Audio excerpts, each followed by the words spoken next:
Hello viewers, ஒரு tasty and கிறிஸ்பியான உளுந்து முறுக்கு ரேஷன் அரிசியில் வச்சு நாம் பண்ண போகிறோம். இந்த பாருங்கள், கொஞ்சம் கூட செவக்காமல் எவ்வளோ நல்லா வந்திருக்கு. வாங்க இந்த வீடியோவில் எப்படி பண்ணுறதுங்கிறத காமிக்கலாம். ஹலோ, எல்லாருக்கும் நமஸ்காரம். Welcome to Girija's kitchen. நாம் இன்றைக்கி இந்த வீடியோவில் ரேஷன் பச்சரிசியை வச்சு ஒரு டேஸ்டி அண்ட் கிறிஸ்பியான உளுந்து முறுக்கு எப்படி பண்ணுறதுன்னு பார்க்க போகிறோம்.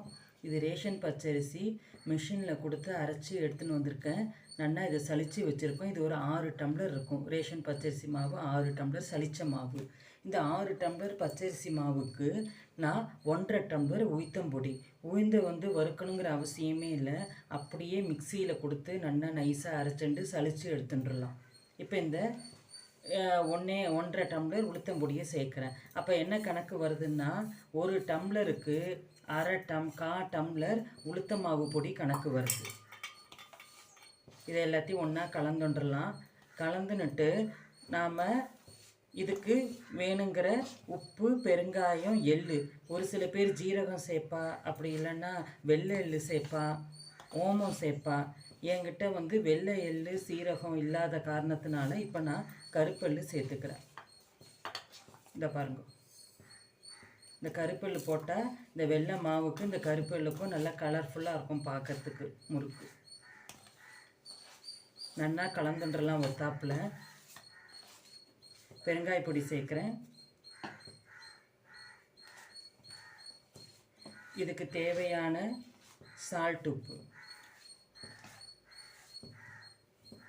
இந்த பாருங்க, இந்த சால்ட் உப்பு இதுக்கு கரெக்டாக போட்டிருக்கேன். இந்த சால்ட் உப்பு கரெக்டாக இருக்கும்.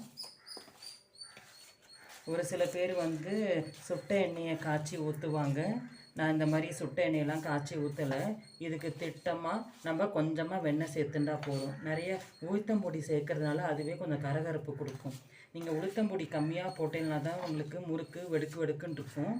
உளுத்தம்பொடி கரெக்டாக நான் சொல்கிற ரேஷியோவில் போட்டேன்னா 6 டம்ளருக்கு 1.5 டம்ளர் உளுத்தம்பொடி போட்டேன்னா உங்களுக்கு முறுக்கு நல்லா கரகரப்பாக இருக்கும். வெடுக்குன்னு ஹார்டாகவே இருக்காது. இப்போ நல்லா கலந்து விட்டாச்சு இல்லையா? இப்போ இந்த வெண்ணெய் சேர்க்குறேன். இந்த வெண்ணெயை சேர்த்து எல்லா மாவுலையும் படுற மாதிரி நல்லா கலந்து விட்டுன்றலாம். கலந்து விட்டுண்டு மாவை பிசைஞ்சுக்கலாம். வெந்நீர் விட்டு பிசையணுங்கிற அவசியமே இல்லை. சாதாரண தண்ணி விட்டு நம்ம பிசைஞ்சுக்கலாம். இந்த பாருங்க, நம்ம மாவெல்லாம் கலந்துருந்தோம் இல்லையா? எள், பெருங்காயம், உப்பு, வெண்ணெய் எல்லாம் போட்டு பிசைஞ்சு கலந்துட்டோம். அதுலேருந்து கொஞ்சமாக மாவு எடுத்து ஜலம் விட்டு பிசைஞ்சு வச்சுருக்கேன். ஒரே இதில் எல்லா மாவுலையும் நம்ம ஜலம் விட்டுட்டோம்னா முறுக்கு நாள் ஆக ஆக நல்லா செவந்துடும். அதனால கொஞ்சம் கொஞ்சமாக மாவு எடுத்து பண்ணி பாருங்க. இப்போ இந்த பாருங்க, வெந்நீர் விட்டு பிசைனுங்கிறதுல ஜலத்தை விட்டு பிசைஞ்சிருக்கேன். மாவு இந்த கன்சிஸ்டன்சிக்கு, இப்போ விரலை வச்சா அழிஞ்சது பார்த்தீங்களா? இந்த கன்சிஸ்டன்சிக்கு பிசைஞ்சு வச்சுட்டாச்சு. இப்போ இதுதான் தேங்காயில் அச்சு, 3 ஓட்டை உள்ள தேங்காயில் அச்சு. இதில் நான் உங்களுக்கு புழிஞ்சு காமிக்கிறேன். இந்த மாதிரி ஒரு ஜாரணியில் எண்ணெயை தடவின்ட்டு இப்படி புழிய வேண்டியதான்.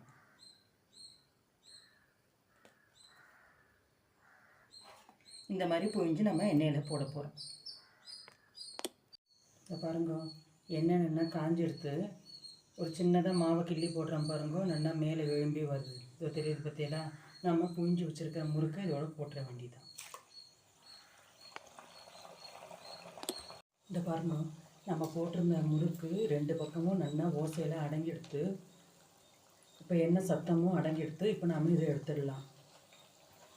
இதை பார்த்தீங்களா, கொஞ்சம் கூட செவக்காமல் எவ்வளோ நல்லா கிறிஸ்பியாக இருக்குது. இதை ரேஷன் அரிசின்னு யாரும் சொல்லவே முடியாது.